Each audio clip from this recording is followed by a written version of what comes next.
Dobrodošli u Bulevar dobrih ideja. Dobar dan. Poslednjih nedelja baš često govorimo o elementarnim nepogodama. Da li nas Teslin eksperiment može spasiti? Čućete ako ostanete uz Bulevar dobrih dela. Srbija velike količine mesa izvozi u Rusiju. Zašto? Otkud to? Pa i koliko? Čućete ako ostanete uz Bulevar dobrih dela. A vidjet ćete i da se starije dečje igre vraćaju na časove fizičkog u jednoj osnovnoj školi u Čačku. Naravno, čućete ako ostanete uz Bulevar dobrih dela. Broj pregleda na YouTube-u video snimka maturanata koji na svoju proslavu male mature odlaze na traktoru vrtoglavo raste. Mi smo juče obećali, konkretno Miloš nikad nije teško da obeća, da ja to ispunim danas. Čućete ako ostane, to sam već rekao. To si već rekao. Uglavnom, mi smo otišli u Resnik da malo bolje upoznamo ove smake i čujemo šta im zapravo bila namera i na šta su svojim vršnjacima hteli da skrenu pažnju.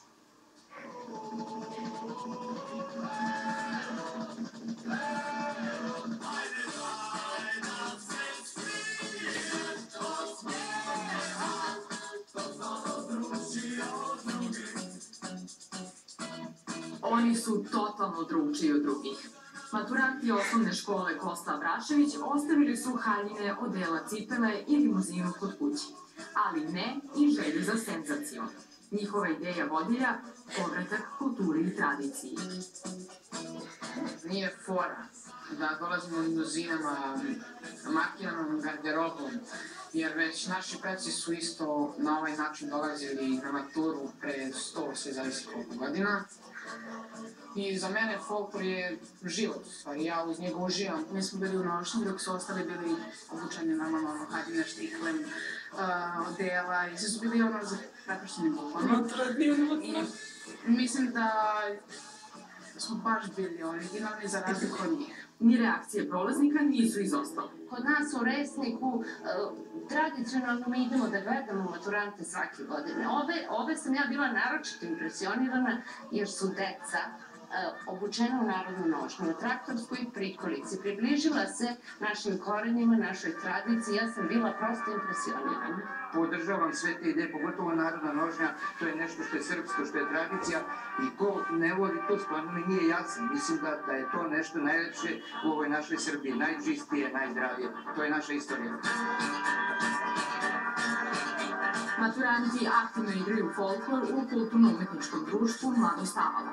Članovi ovog društva pomogli su im da realizuju svoju originalnu ideju i da u velikom stilu odu na proslavu mature. S obzirom na to da se današnja deca manje više baziraju na to ko će da kupi što skuplje odelo ili da se pojavi u što skupljim automobilu, mi smo zaista pokušali da tu neku našu tradiciju prenesemo i na naše najmlađe članove u našem društvu. Ako već idemo u nošnji, da treba da se pojavimo, u traktoru, pošto je to možda i simbol, da tako kažem, naših starosedelaca i, slobodno da kažem, seljaka.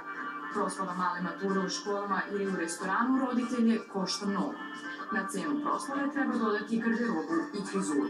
Da li je to sve zaista neophodno? Ipak ne treba zaboraviti da je celo društvo možda poslednji put na okupu, a na maturu ćete lako. I traktorom, ako treba.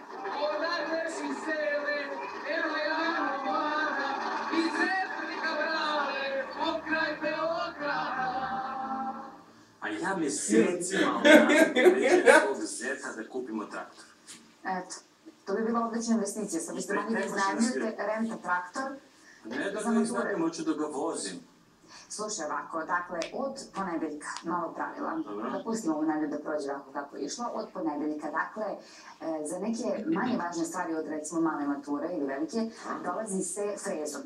Dobro. Znači, realno, na posao, na večeru. Kao gradsko vozilo. Tako je. Gradsko vozilo freza. Male mature i slične stvari videli smo iz priloženog. Kad krećemo na put, koristimo... Ne put, čekaj, znači svakodnevno freza. Za neke bitnije stvari, kao što su male mature, dečji rođendani, slave, traktor. Dobro. A za svadbe i te važne... Duplak. Bager, premilože. Duplak. Šta je duplak? Kako ne znaš šta je duplak? Pa morate šaljemo na obuku. Duplak je onaj traktor što ima 8 guma, razumeš, 4 napred, 4 pozadi. A to je opet traktor, ne? Ali znaš ko ti klima, muzika. Objasniš ti posle. John Deere, razumeš, i onda nas... Objasnit ću ti. Sve ću da ti objasnim. Prvo da vidiš šta je duplak, se provozam jedan krug pa da vidiš. Za put Dušu dao, Dušu ništa dao. se ne citi. Okej. Srbija